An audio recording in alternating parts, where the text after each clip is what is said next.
I've changed my mind when it comes to forgiveness. I actually don't believe you have to forgive anymore. I believe that you can remain in a place of unforgiveness your entire life if that be your choice. However, I still stand on this truth. If you choose not to forgive, not to let go of whatever injustice was done to you, you are going to live a miserable life and you will perpetuate the very same behaviors because the energy that is unforgiveness, the spirit of unforgiveness, if you want to say it in that way, is a dense and dark energy. It is resentment, it is hatred in essence. And that energy is going to keep you in a low vibration. Simple as that. But that's not what the video is about today. The video is about those who do make a decision to forgive, like myself. I learned that forgiveness was the most liberating and empowering thing for me when I also realized that it didn't mean that I have to stay. Think about that. Most people have a problem with forgiveness because they believe that after forgiving this individual, I have to stay. I have to remain in this relationship because I forgave you. I have to stay in this quote unquote friendship because I forgave you, right? This person stepped out on your relationship. They were unfaithful. Okay, if I forgive them, that means I have to. No, you don't. I wouldn't. I for sure would not. Absolutely not. Can I still wish the best for you? Yes, I can. But I don't do that even for you. I do it for me, to be honest with you. It's a selfish thing. It's a me thing. To be like, I want to forgive for me. I want to forgive because the freedom that I experience when I let you go and I'm not holding on to you anymore allows me to open up my life to more blessings, to more good. But when I'm holding on to you, I'm dragging myself down right with you. Wherever you are, I'm going to be. Wherever I am, you are. And I don't want that for myself. But it does not mean I have to stay. And this is something that some people get twisted on the other side, right? Some people are begging for your forgiveness. You got an ex right now who is begging for you. Please, I'm so sorry for what I did. Look, first of all, calm down, okay? Take a seat, get some water, right? Get yourself a cup of water, sip that water, and hear this. I forgive you. I let go of the thing that you did, and I will continue to go through the process of forgiveness because it is a process, right? You know, master teacher Jesus, what he say? He said, his disciples said, how many times should I forgive? And he said, 7 times 77. That's about 144, right? And I would triple on that. I would quadruple on that. I would on top of it because sometimes we got to do it 300, 500, 700, 1,000 times in our mind until it's fully, erased because we have such a habit of holding on to resentments, etc., that we have to create a new habit formation. But that's a story for another time. Back to the point at hand.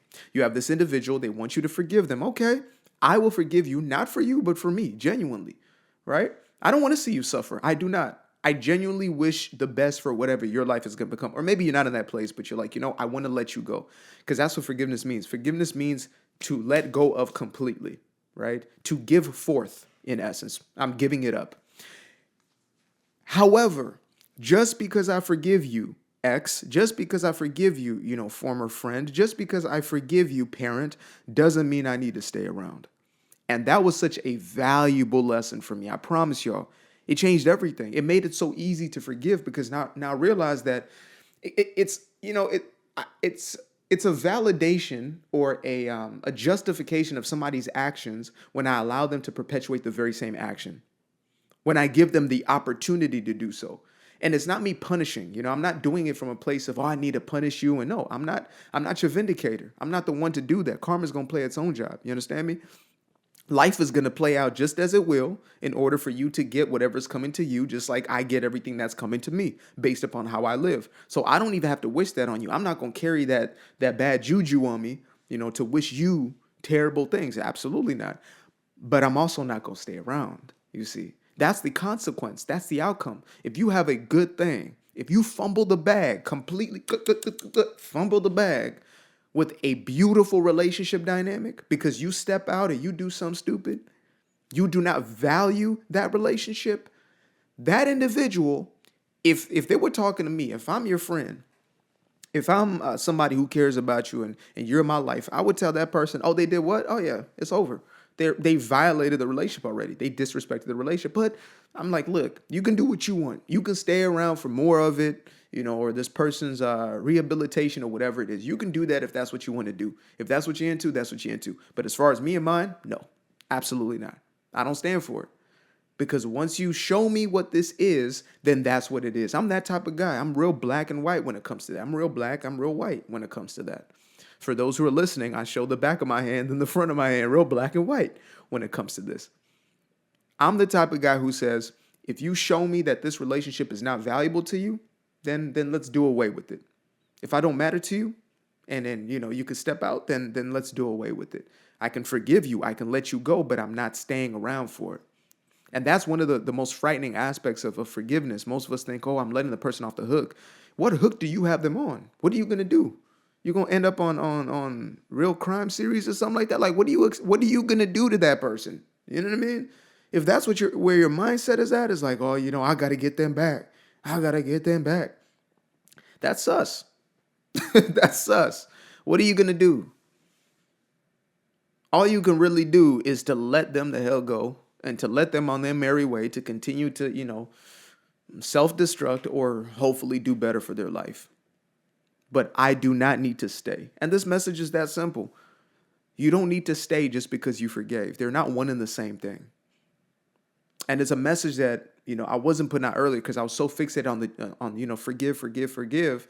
And there was still a lot of my Christian programming in me, which is just do it to do it, even though you haven't actually processed the emotions. Because, by the way, it's a process. So at first you're going to feel retaliation, anger, resentment, frustration. You're going to feel all of that. And you got to allow yourself to go through those naturally occurring emotions, right? To process them in a healthy way, in a functional way. Not just, oh, yeah, I forgave. I let them go. It was nothing. It didn't matter to me. Yeah, Jesus is good. Like, no, you got to face it for what it is. It's heartbreak. It's whatever it is. Go through it. Please don't go through it on social media.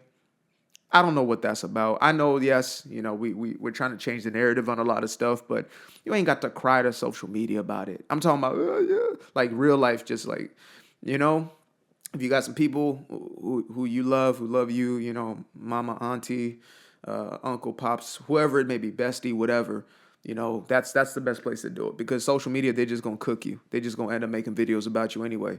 And now you're going to feel even worse off because you were trying to get, random strangers to validate you in your pain. Like, no, you don't need us for that. So go deal with what you got to go deal with. Do what you need to do, Cut the ties or cut the strings to that thing. And keep it pushing. As simple as that. You don't owe that person a dizam thing. A dizam thing. Fell in love in the night. I used to be afraid of the dark. A place unknown like a heart in their heart. I used to see my life in the bar. Now the kids unchained, every shackle is lost. 2 steps in the moonlight. 2 step in the daytime. You just know when it feel right. Got a feeling the time's not. See you through those shades that I just threw on. Through my lenses, you just can't do no wrong. I fell in love with myself again. I fell in love with myself. I fell in love with the sunshine. I fell in love with the light. I fell in love with the full moon. I fell in love with the night.